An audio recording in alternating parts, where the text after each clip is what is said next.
ค่ะฝนตกให้หมอลอย50เตียงเลยจ้าฝนตกเลยจ้า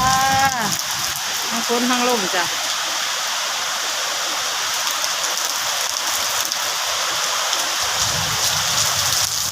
ทางทีวีซุ่มซ้ำพี่น้องเอ้ย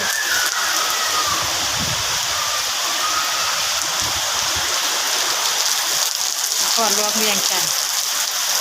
ฝนตกเลยเด้อหลังจากอากาศร้อนแล้วแต่ว่า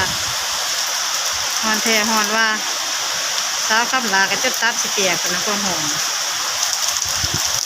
มามื้อนี้ฝนตกอย่างแรงอย่างแห้งเลยจ้า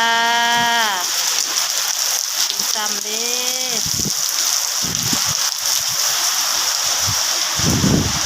โยกเยกโยกเยกอยู่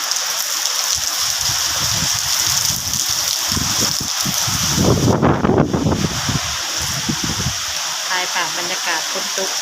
ให้พี่ให้น้องเบิ่งให้เย็นไปน้ำกันเนาะ